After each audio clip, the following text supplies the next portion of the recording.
वक्फ संशोधन विधेयक 2025 के राजनीतिक खेल में अब सबकी नजर राज्यसभा पर जा टिकी है, जहां इसका फाइनल मुकाबला चल रहा है। लोकसभा में बुधवार देर रात ऐतिहासिक वोटिंग के साथ पारित हुआ यह विधेयक अब राज्यसभा में अपनी आखिरी परीक्षा देने के लिए पेश किया गया है। अल्पसंख्यक कार्य मंत्री किरेन रिजिजू ने विधेयक को राज्यसभा में रखकर उसे निर्णायक मोड़ पर पहुंचा दिया है। जहां लोकसभा में करीब 12 घंटे तक चले तीखे और गर्मा गर्म बहस के बाद विधेयक को 288 के भारी समर्थन के साथ पारित किया गया, जबकि विपक्ष में 232 वोटों से इसका विरोध करता नजर आया। ओवैसी ने चर्चा के दौरान बिल की कॉपियां यानी प्रतियां भी फाड़ दी। सत्ता पक्ष ने इस पर सवाल उठाया। कुल मिलाकर समर्थन और विरोध के बीच वक्फ बिल लोकसभा में पास हो जाता है और इस विधेयक का मुख्य उद्देश्य वक्फ संपत्तियों के प्रशासन और प्रबंधन में सुधार लाना है, ताकि ये और अधिक पारदर्शी और प्रभावी हो सके। तो वहीं सत्तारूढ़ एनडीए और विपक्ष के बीच इस मुद्दे पर खींचतान इतनी तीव्र रही कि इसे राजनीतिक मैदान का एक अहम मुकाबला कहा जा सकता है। सरकार इसे देश के अल्पसंख्यकों के लिए फायदेमंद मानती है, तो विपक्ष इसे सत्ताधारी दल का एक राजनीतिक कदम यानी हथकंडा समझता है। अब सबकी निगाहें राज्यसभा पर है, क्योंकि यह विधेयक अब वहां अपनी अंतिम चुनौती का सामना कर रहा है। और इसी को दिलचस्प कैसे ये पूरा मामला हो जाता है, ये इस रिपोर्ट के जरिए।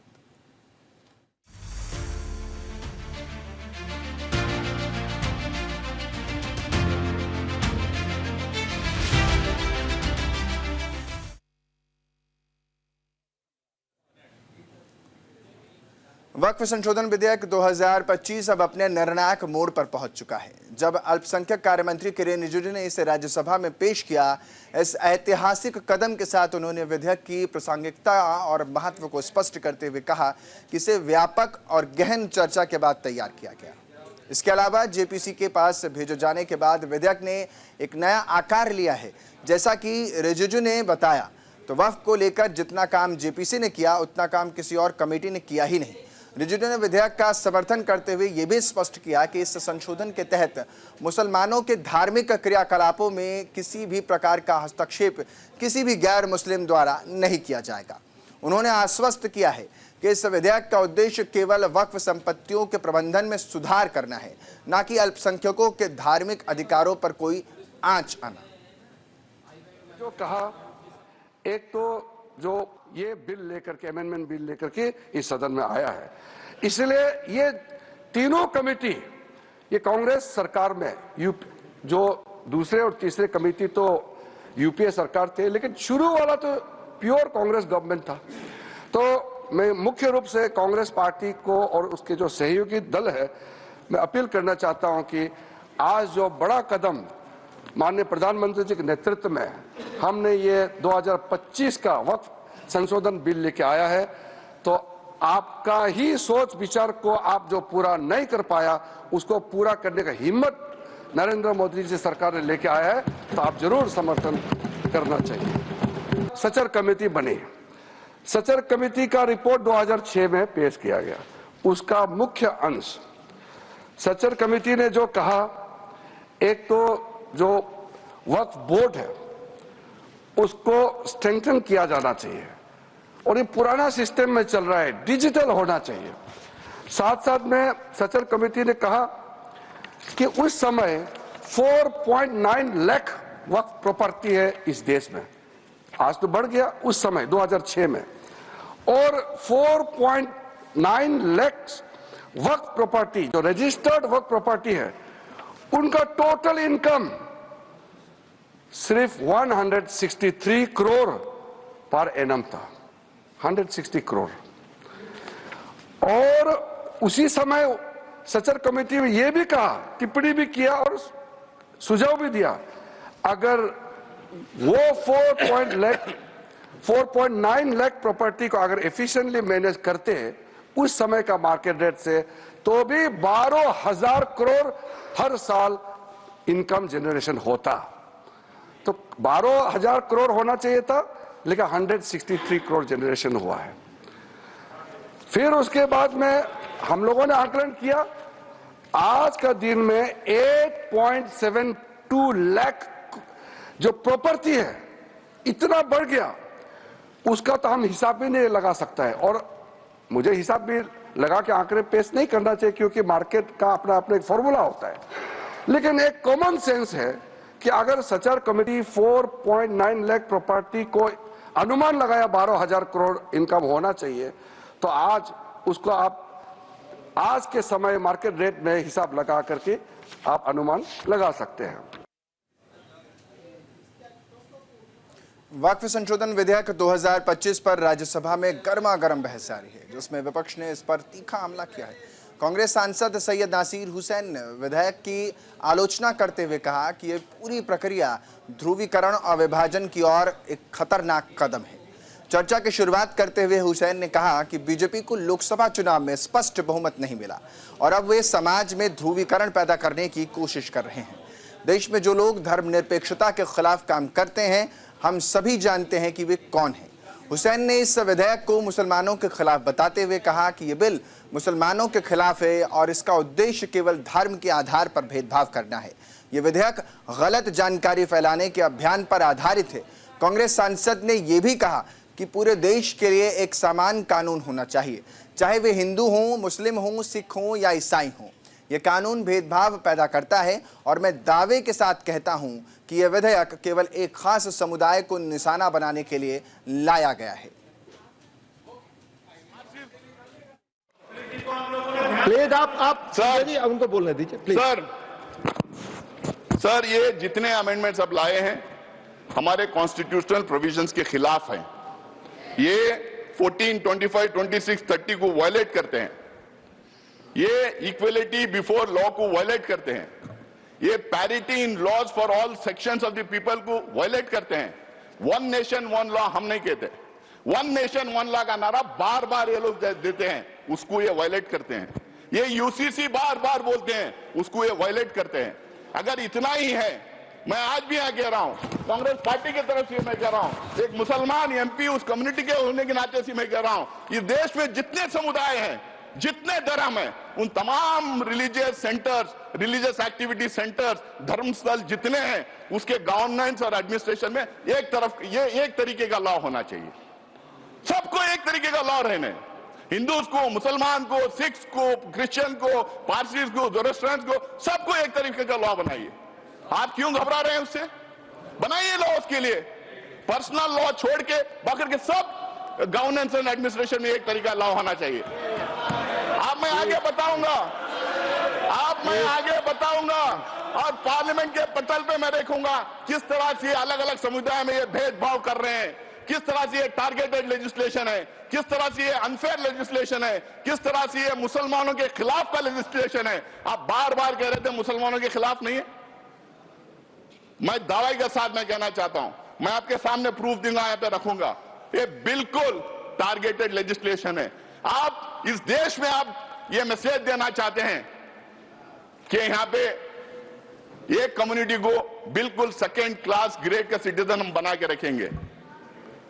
आप जिस तरह के लॉस लेके आ रहे हैं, वो धर्म के आधार पे आप लॉस लेके आ रहे हैं।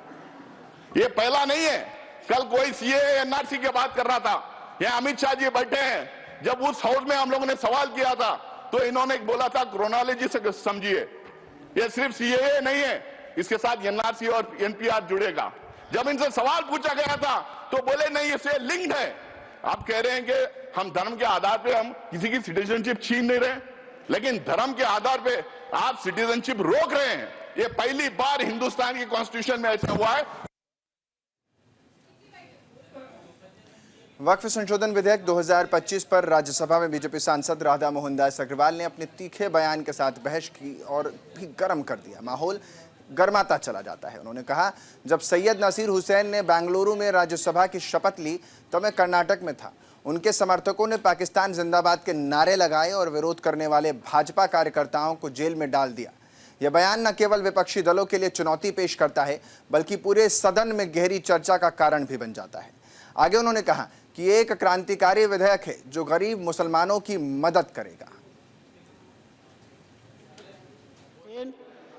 माननीय उपसभापति महोदय, बहुत ध्यान से मैं नासिर साहब को सुन रहा था। वो किसी शायर ने कहा है, तू इधर उधर की न बात कर, तू बता कि कारवां कहाँ लूटा। मैं बताऊंगा इन्हें कारवां कहाँ लूटा है। मेरा भाषण समाप्त होने दीजिए, मैं ठीक से इन्हें एक्सपोज करने मनोज वाला झा हूं। जी प्लीज, माननीय उपसभापति महोदय, अच्छा डिस्कशन आप चलने दें। आप मैं इनकी बातों को सुन रहा था और मैं इस सदन के संज्ञान में लाना चाहूंगा। माननीय सदस्य सैयद नासिर हुसैन जब इस बारी राज्यसभा में चुने गए, जब ये इनके जीत की घोषणा हुई, मैं उस समय कर्नाटक के बेंगलोर में था। कर्नाटक की विधानसभा में पाकिस्तान जिंदाबाद के नारे लगाए गए थे। भारतीय जनता पार्टी के कार्यकर्ताओं ने विरोध किया, उनको पकड़ करके जेल में भेज दिया गया। भारतीय जनता पार्टी के कार्यकर्ता जो इस पाकिस्तान जिंदाबाद के नारे का विरोध कर रहे थे, उन्हें जेल में भेज दिया गया और इन्हें सूचित किया गया। ये लोग बैठाइए, इन्हें बैठाइए, ये बोल नहीं सकते। बैठ जाओ, बैठो, आपस में बात नहीं, प्लीज प्लीज आप बैठो, बैठो। प्लीज आपस में बात नहीं, आपस में बात महोदय, प्लीज आप चेयर को संबोधित करें। हम लोग नहीं, चेयर को संबोधित करें। सभापति महोदय, प्लीज आप चेयर को संबोधित करें। सभापति महोदय, आज देश के लिए गौरव का दिन है, देश के आम मुसलमान के लिए। सभापति महोदय, आज का दिन गरीब मुसलमानों के लिए, पसमानदा मुसलमानों के लिए, तलाकशुदा महिला बहनों के लिए, विधवा महिला बहनों के लिए, अनाथ बच्चों के लिए आज ऐतिहासिक दिन है। एक क्रांतिकारी परिवर्तन लाने जा रहा है।